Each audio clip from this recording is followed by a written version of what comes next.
Every time you flash a smile at a stranger, you are, in some small way, doing exactly what a frightened chimpanzee does in the seconds before a larger male decides whether to hurt it. That's not a metaphor. It's the leading theory for where your smile actually comes from. We treat the smile as the universal shorthand for warmth, joy, safety. It's the first expression a newborn learns to read, the one every culture on Earth recognizes without translation.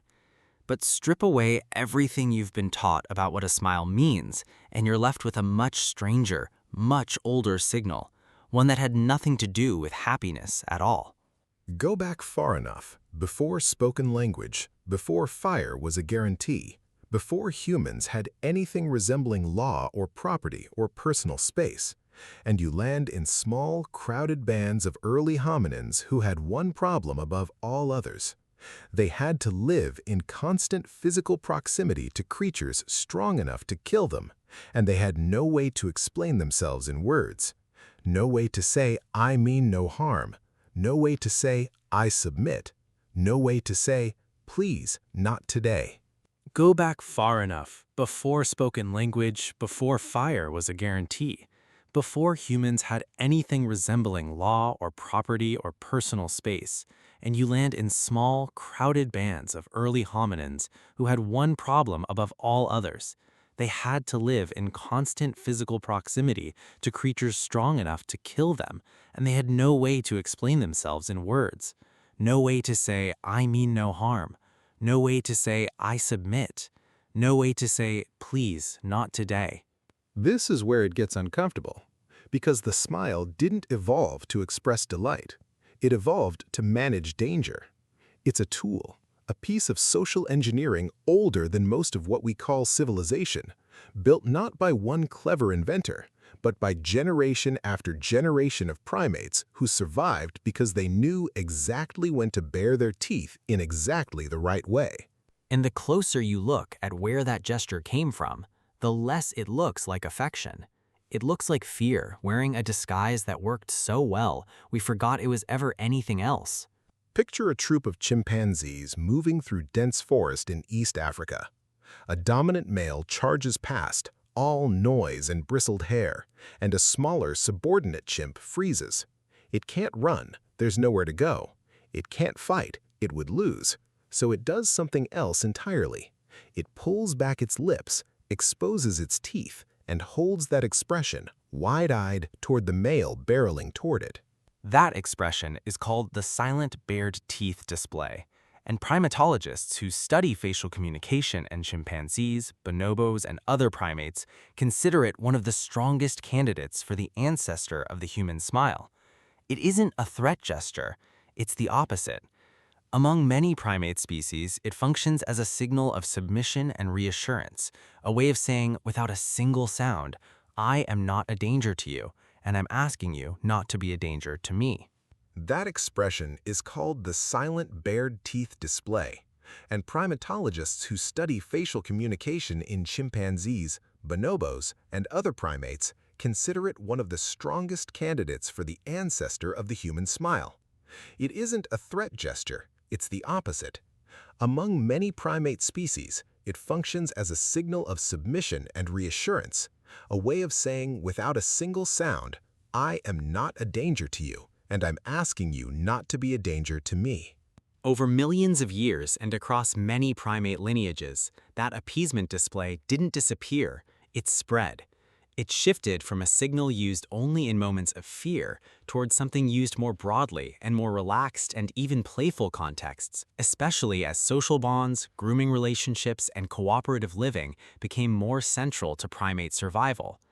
In some species, researchers have documented similar bared teeth expressions appearing during friendly approaches and play, not just moments of danger, a sign that the same ancient facial machinery was gradually being repurposed. By the time you reach early humans, living in tighter, more interdependent groups than almost any other primate on Earth, that repurposing had gone even further. A gesture born from managing danger between unequal, potentially violent individuals had started becoming something else, a tool for building trust between equals.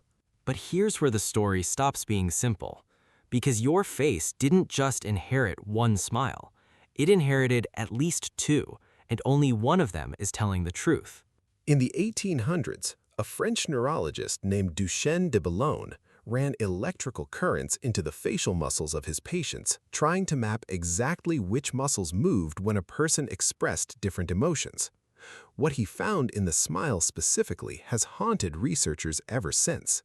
There are two ways your face can produce what looks like a smile, and your brain treats them as almost entirely separate events. The first is voluntary. It's the smile you can switch on for a job interview, a stranger you're trying to be polite to. It uses the muscles around your mouth, the zygomaticus major, pulling the corners of your lips outward and up.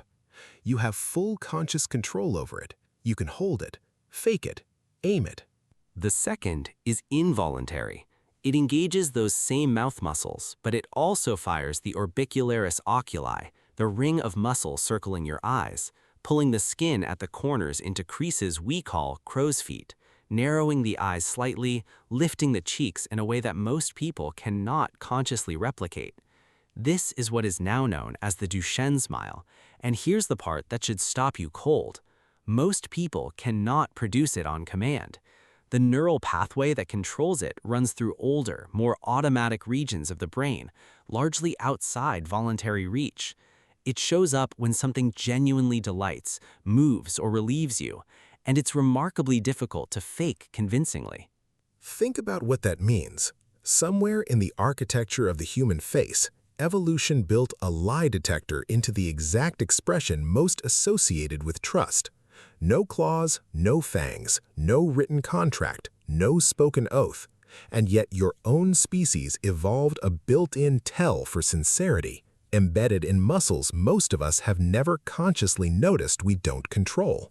Researchers who study social bonding and trust have found that people are remarkably good, often without realizing it, at sensing the difference between a genuine and a performed smile, picking up on subtle cues around the eyes even when they can't articulate exactly what they're reacting to.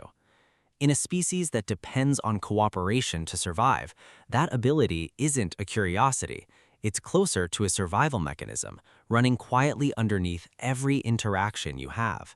So the ancient appeasement display didn't just soften into friendliness. It split into two.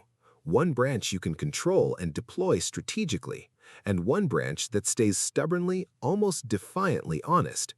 Two signals sharing one expression, doing two very different jobs. And once you see both of them at once, you start to realize the smile was never really about happiness at all. It was always about something bigger. Pull every piece of this back together, and a single thread runs through all of it. The smile didn't start as an expression of joy. It started as a piece of survival technology, a signal built to de-escalate danger between creatures who had no words yet, only faces. It endured because groups that could read trust quickly and signal it convincingly cooperated better than groups that couldn't. It split into two versions, one voluntary, one almost impossible to fake, because a species built on cooperation needed a way to occasionally catch the liars hiding among the trustworthy. That's the terrifying part, if you want to call it that. Not that the smile is fake. Most of the time, it isn't. The terrifying part is how much invisible history is compressed into a gesture you make dozens of days without a second thought. A gesture inherited from animals baring their teeth in fear, refined over millions of years into the closest thing evolution ever built to a promise.